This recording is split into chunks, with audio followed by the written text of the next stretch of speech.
Hey, welcome to the channel. Zen here, and today we're going to be taking a look at the first place winning deck lists for the top 15 meta decks in Pokemon Pocket. Now, not only are we going to be sharing the winning deck list, but we'll also be breaking down how these decks operate, as well as detailing their win rate percentages against how many players actually play a variation of these decks, as well as the players and tournaments of each of these winning decks. Starting with the most played all the way down to some brand new meta winners that nobody saw coming. And yeah, I'm talking to you, Dragonite. With that, we're going to start with the most consistent deck currently in the meta. And the reason I'm saying that is because it's sitting at a 50%-ish win rate with over 6,700 players entering a variation of a Mewtwo EX deck into a tournament, and with at least 50% of them winning their matches. Now, 50% of them are not getting first place, and because of that, we're looking at one of the first place deck lists that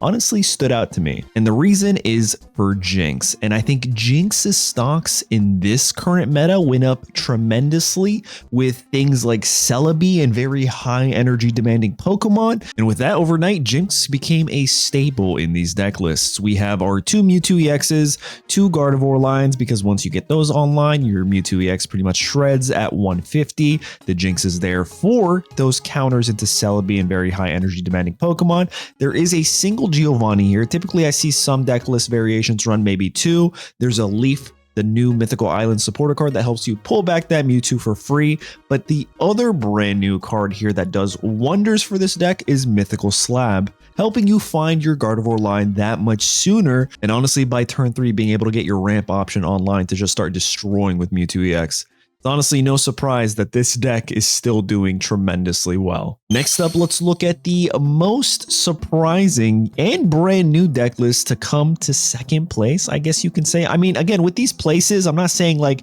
Mewtwo's the best, yada, yada. I'm just saying we're going to go in order of how many players enter tournaments with them. And as you can see here on the screen, 4,600 plus players ran a variation of the brand new Gyarados EX deck list with a 53-ish% win rate, which is honestly pretty impressive considering we just got this new Pokemon in December, right? Like two of them, the Druddigon here and the Gyarados EX, are brand new Pokemon. To sprinkle them in with something like Greninja from set 1, which is Genetic Apex, is honestly really impressive to also get such a high win rate. But essentially the strategy is your Drud is your frontliner, your Magikarp is in the back line, you're hoping you high roll your Misties to get your Gyarados online, and once your Gyarados is online, you're just destroying things with 140 damage. You have Leaf here to pull back your Drud, and when all else fails, hey, guess what? You get a Greninja online to Water Shuriken to add on 20 damage, increasing your damage output to 160. Another interesting note to point here is both Greninja and Drud's abilities effectively deal 20 damage, with Water Shuriken being 20 damage to you. You get to choose whatever output that is, and Drud being the opposing active Pokemon if they hit Drud. So with that extra 20, your Gyarados EX is really popping off, which is really impressive. Next up is a Pikachu EX variant, and this one is specifically relevant because of the last deck that we just went over, and the #1 Pokemon in this deck list that makes it so good and strong, and why 3,200 players have played it with a 52.85% win rate, is because of your boy Zebstrika there, who can effectively deal 30 damage to any Pokemon on your opponent's side of the field, which means, hey, yo, Magikarp, yeah, your Gyarados is never getting online. If you can get your Blitzel to Zebstrika before they get their Magikarp to Gyarados, they just effectively do not have enough damage. Their Greninja's gone. Their Drud is gone, because I forgot to mention this, I don't think they run dual energy. I think it's only water energy in the Gyarados deck list to be more consistent. So that's why Zebstrika in this Pikachu Zebstrika variant, what are we going to call this? Let's call it Zebichu. Yeah, that sounds right. It does fairly well. But also we have two new cards in here, being the Detonate that can paralyze for 1 energy energy if you flip a heads. That's very effective, as well as another Pokemon that can hit anything on the board for 2 energy, however, but it is a basic. So if you pull this in your opening hand, you could effectively give it 2 energy and still pressure things like Magikarp as well as other Pokemon for 40 damage. We have 2 Sabrinas for disruption, 1 Giovanni, which is a staple. And honestly, the more I see these deck lists, I think the potions are actually very good because it helps you sustain your Pikachu and your Zapdos to be those high damaging Pokemon on this deck list. Now let's move on to everybody's nightmare here, Celebi, with 3,100 players playing a variation of this with a 51.23% win rate. And hey, would you look at that? Yup, that's right. That's me. Your boy took this exact deck list to one of the very first earliest tournaments for the Mythical Islands expansion. And hey, would you look at that? I got first place, 10-2. It was a sweaty tournament, but just to let you guys know, I kind of know what I'm talking about here and there. Or I guess I'm lucky with flipping coins. You take your pick. And real quick sidebar, probably the best time to plug myself. Consider subscribing to the channel for more quality Pokemon Pocket content. Trust me, you won't be disappointed. Now let me break down this deck for you. So a couple things here. Celebi EX, you already know what this thing does. You flip heads, it deals an immense amount of damage. And personally, I think it has the most potential out of all the cards in Pokemon Pocket currently, just because there's no ceiling cap on this, right? As many energies as it has, you can just flip coins and potentially deal 50 for each heads. Throw in Superior and that ability, and now you're doubling that, which is insane. However, the strategy here with the single execute and the 2 different executors is the Exeggutor EX to deal a ton of offensive damage early on pressure, and then the Exeggutor from Mythical Islands in case I'm going into a mirror match, right? Nothing's worse than, you know, flipping your tails, but your opponent's flipping their heads and they got like 10 plus energy on their Celebi. Well, that's when my Exeggutor can come in and deal 1,000 plus damage or whatever that math is. I don't know. So Exeggutor feels very good into that high energy meta shift into Celebi and so many other Pokemon. Honestly, any Pokemon that does the move Psychic, I've noticed, you got Alakazam, Jinx, and Exeggutor, they all do Psychic, and Psychic all works the same way. So I think it's a very strong move to counter these high energy demanding Pokemon, even though this deck calls for it. We also have 2 Ericas to keep our grass types alive and well, 2 X speeds, 2 researchers, 2 Pokeballs, and a single Sabrina for disruption. But all in all, this was honestly probably one of my first favorite decks for Mythical Islands expansions. In fact, I have an entire video showcasing how I won that tournament up on the channel. The link's right here, so consider checking it out after this video. Next up, speaking of Celebi encounters, here we have a Charizard Moltres EX variant that won first place.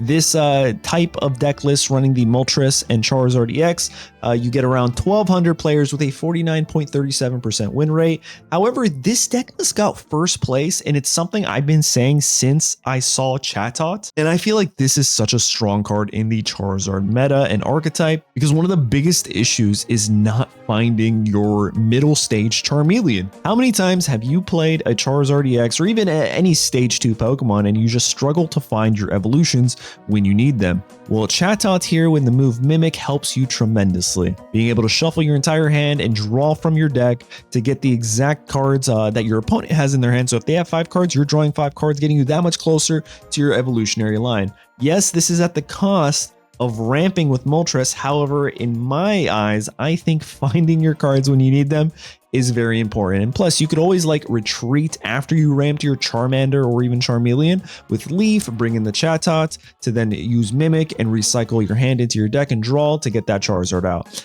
And then we have Mew EX to counter opposing Charizards and Mewtwo's and so many other decks because of that genome hacking. A lot of strong EX Pokemon require 4 energy.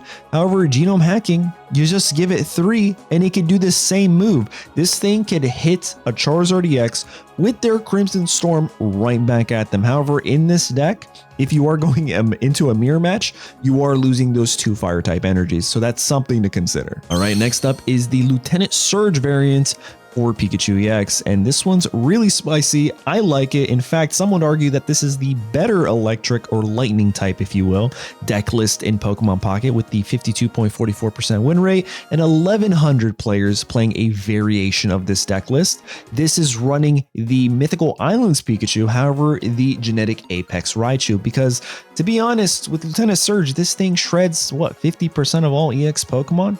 At 140 damage output, and then throwing the Giovanni, yeah, goodbye Mewtwo EX. So if you're not just looking at that aggressive damage output, you also have Pikachu EX that can deal up to 90 damage, that Electabuzz we talked about earlier to counter those Gyarados, those Magikarps before they even can become Gyarados. It can counter old Ambers before they become Aerodactyls. And then we have that single Detonate that can just, if you get lucky and flip heads, they're paralyzed and they can't do anything. 2 Sabrinas for disruption, 2 Professors, and 2 X speeds. Honestly, a pretty solid deck list, and you just can't go wrong with this variation. Next is a deck list that honestly, it keeps surprising me, and it does pretty well. Don't let that win rate fool you. With over 1,000 players fielding a variation of this deck list, we have around a 45.91% win rate, and that's because this thing goes strong into many decks in the meta, specifically, you know, the top 3, if you will. This thing counters Mewtwo EX, being a darkness type. That Tauros comes in, shreds Pikachus, and can really cause the Gyarados deck list to struggle, because Weezing's ability to poison Drud does not in fact get it to receive damage in return. So the way this deck list works is you poison your opponents, and then you bring out your Scolipede to dish out a whopping 120 damage if your opponent's active Pokemon is poisoned. Now with things like Weezing and bouncing it with Koga, you could easily bring in your Scolipede to dish out tremendous damage. So real quick, that damage into a Mewtwo is 140, with the poison tick damage means it's 150. All in all, a very strong and reliable deck list. Now we're starting to get under the 1,000 threshold territory of players, and this one is one of my favorite decks, I'll be honest. In fact, I recently played a variation with this deck list. I think I threw in a Mew. Did not do as well as this first place winning deck list. Around 950 players, 51.91% win rate. It's running the 2 new Mankeys and the 2 new Primeapes, who I am a huge fan of. And the idea of this deck list is it's super fast. It requires very little energy investment, and it has a little bit of a control element with your Aerodactyl, forcing your opponent's active Pokemon not being able to evolve. Throw in something like your Hitmonlee, Magikarps, they're scared. Your Marshadow comes in and revenges for 100 damage, 110 potentially with Giovanni.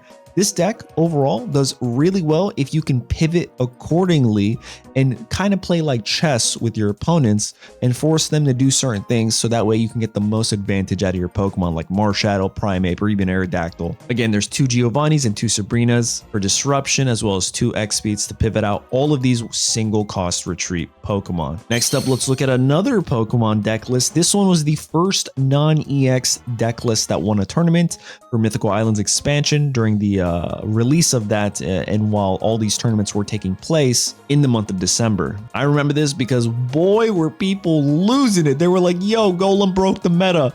I don't think it did. Look at that win rate. 900 players with a 44, we'll chalk it up to 45% win rate, which is still pretty good. I don't want to say it's bad, but with so many people playing this, I'd like to make the argument that this is a much higher skill ceiling of a deck, right? There really aren't any coin flips here. There is a lot of micromanaging, especially with your Geodude requiring 2 energies to retreat, your Drud requiring 2 energies to retreat. The Hitmonlee and Marshadow are really nice tech cards here, which we already talked about earlier and what they can bring. However, the Golem, if you're able to find your Brock potentially on curve, could give you so much value. 120 damage, and then reducing the damage you take by 30 every turn after that, after you use Guard Press, is super reliable and really what makes this deck shine. You have a single Giovanni and a single potion, because getting that HP back up there could make or break this deck list. Now let's move on to the next one, and we have this variation of Arcanine Moltres, however with a single Mew.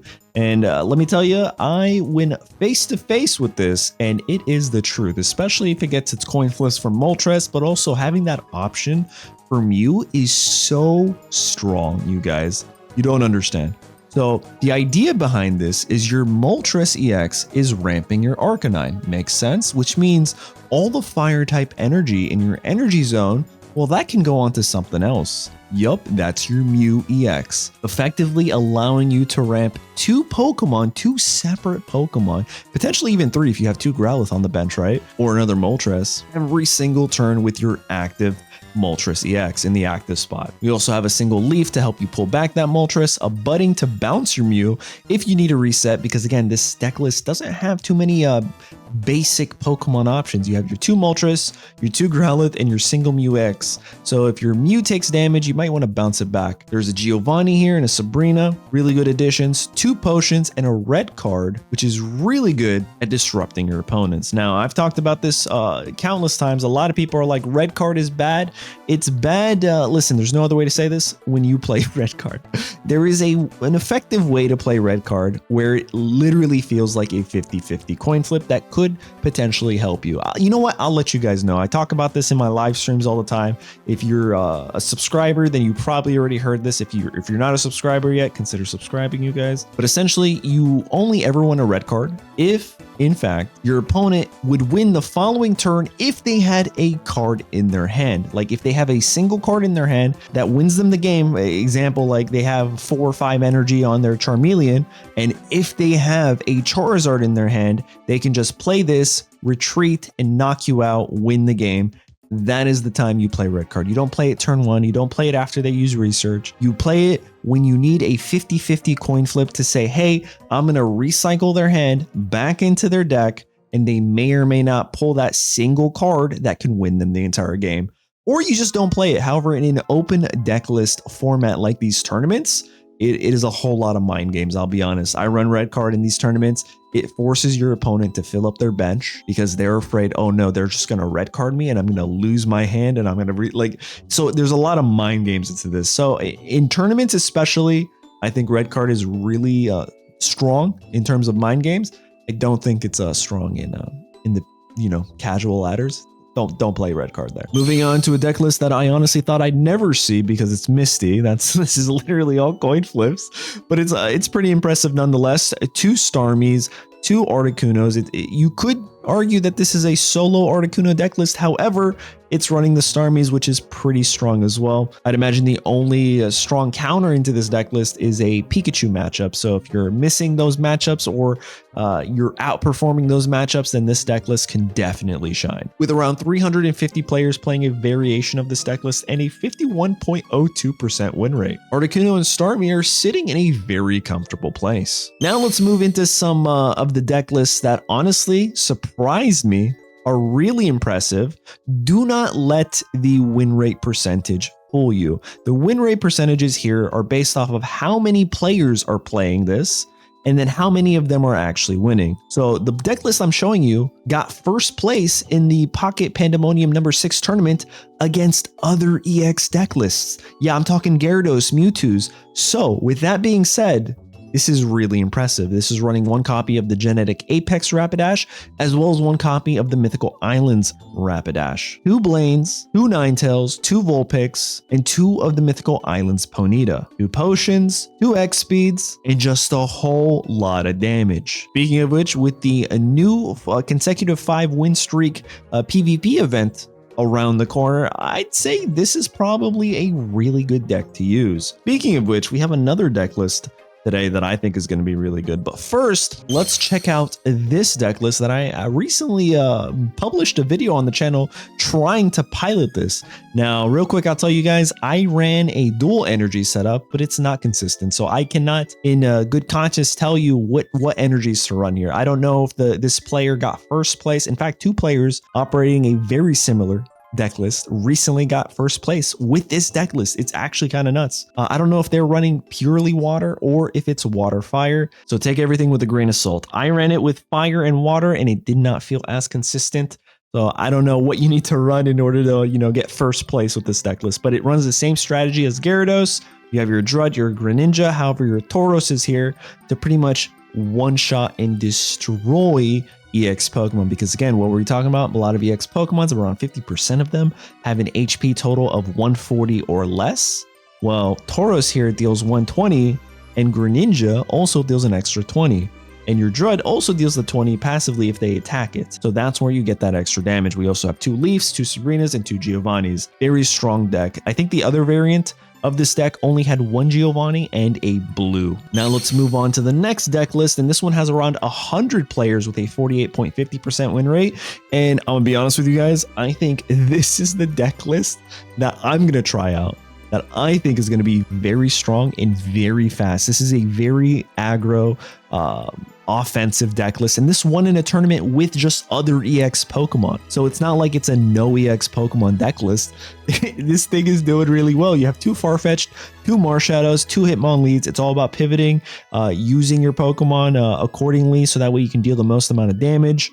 And I think this would be a very strong deck list, or a variation of this deck list in the consecutive 5 PvP event that's soon to come. We also have a Pokemon Flute, which is interesting because I imagine with that you can just bring a Pokemon back, maybe even Hitmonlee if you're going into a Magikarp deck list, and just win the game that way. But yeah, a lot of flexible options with this deck list. It's very impressive. Which brings us to the final deck list in today's video, and this is what you guys have been waiting for.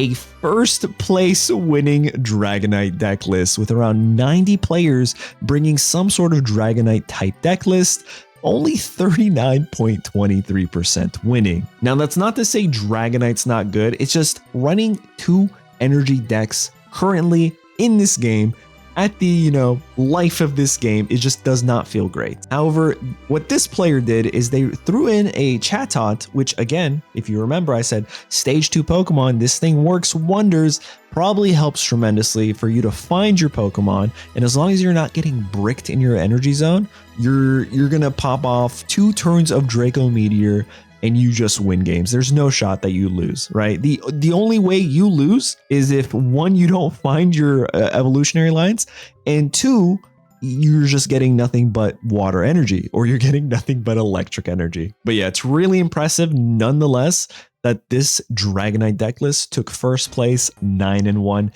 in a full-on EX tournament with Gyarados, Mewtwo's, Pikachu's, you name it. But there you guys have it. Don't forget to like the video and consider subscribing for more quality Pokemon Pocket content. And let me know in the comments down below, what is your favorite deck list to play? Not the one that gets you the most wins or you think is the best. Which one do you genuinely have fun with? For me, it's Kabutops and Pidgeot EX. Honestly, a ton of fun. That's going to be it. I'll catch you guys in the next one. Later.